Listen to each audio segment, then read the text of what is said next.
In today's video, learn how to create paper towel brush tool that can truly transform your artwork, from crafting lifelike tree foliage and branches to design realistic grass.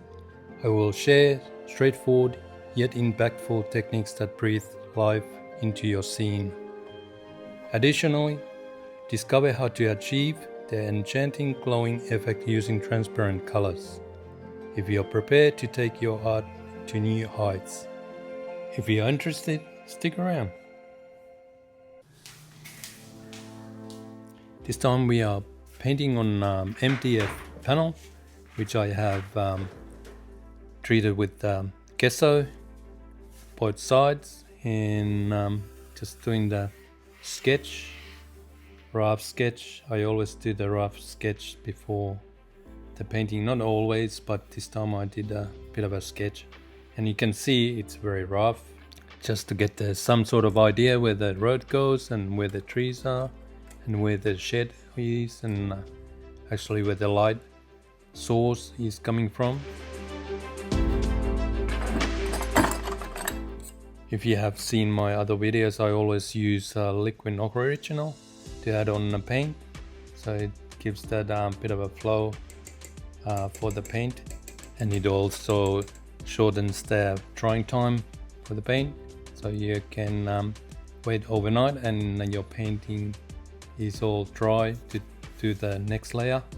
So that's a good advantage on using the liquid original, depending where you live. If you live on Northern Europe or Northern America, or anywhere where the weather is more, temperatures are colder, it might take a couple days before your painting is ready for the next layer.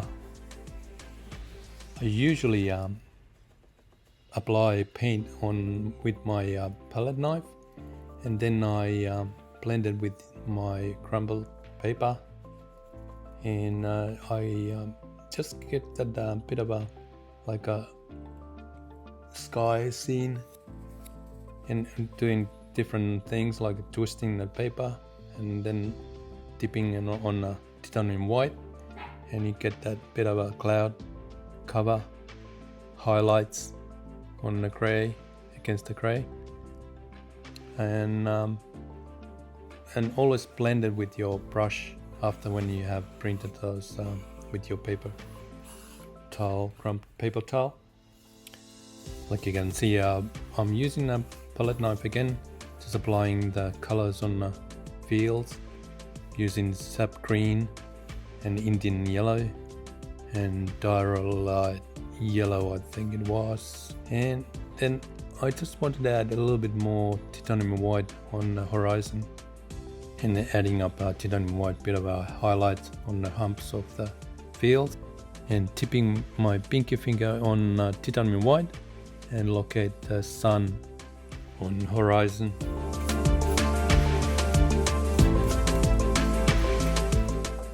I thought I just tried the gold brown oxide to add on my road. It's a little bit more darker earthy color, and just adjusting with my paper towel as well, doing those little prints on the distance and wiping it off if it gets too dark.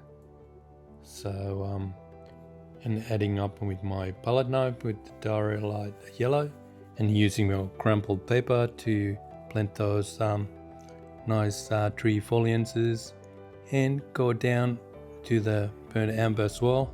Like you can see, it turns to dark green.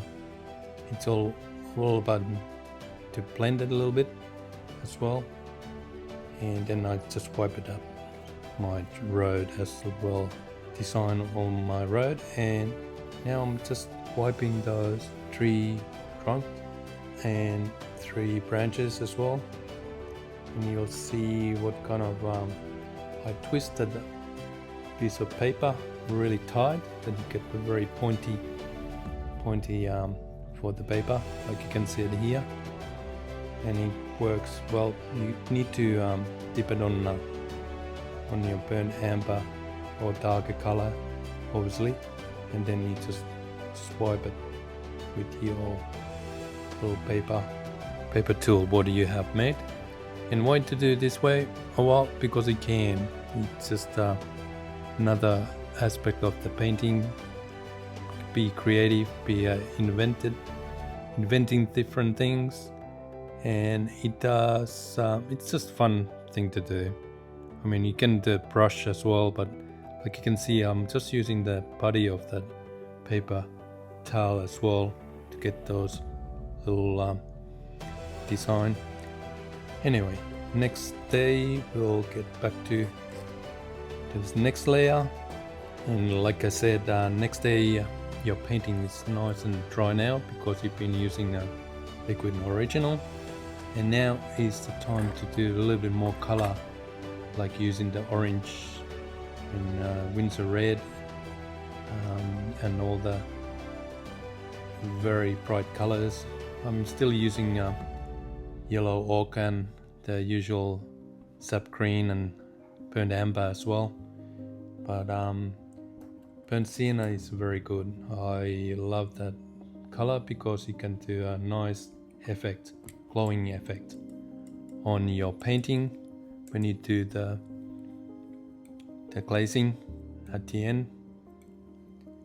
Only what you have to remember is when you're using liquid original and you're using glazing on the glazing as well, is that you have to glaze it very quick because it does get dry fairly quick as well. You haven't got too much time to adjust the colors. But anyway, now back to the painting. Doing using the masking tape technique just to get those bushes as well, and the distance of trees, and on the front it's just tapping up the tree foliages as well. And like you can see, I doing with the brush as well because it's such a smaller trees. What I'm doing here, I'm just doing the same tapping with the paper towel as well. So I'm using the both, and here I'm just made a bit of a mess and just wiping it off. And now just underneath, using your brush, just wiping and finalizing with the brush underneath. So like you can see, I'm using the brush and with my paper towel as well, I'm tapping those trees. So how you feel is your way, you'll do your way, and it's all good. And just get your own style, and you don't have to follow exactly how other people do it. It's just how I do it this way. I just enjoy it, and tapping those tree foliages as well, just building them up with more color on it. And now I'm just adding up that burnt sienna. Like you can see, I'm just blending it with a very fine brush, and then I just wipe it with my paper towel because it was getting too dark. So you can just wipe it because it's the second layer, and you get that bit of a glowing effect on the field, and that just works really well because what happens, it's just glowing underneath through that burnt sienna. I'm just adding up the grass field there on the front, and more rough your bristle brush is, the better it is for this purpose, because it does those nice little grass land. And I'm using that same paper towel trick with you just twist it very, very tight, and then you just flick it on grass field, and gives that nice like a grass field highlight.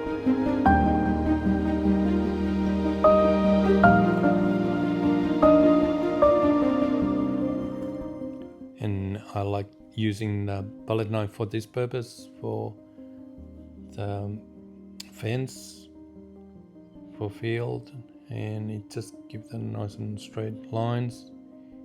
Just add lots of paint on your palette knife, and then you just get your fence done easily. My dear uncle was a painter, professional painter in Finland, and he always said that the autumn is the best time to enjoyment to the painter to paint landscapes, because the landscapes are very, very bright colors, and it's just a fun time to use your colors and paint landscapes.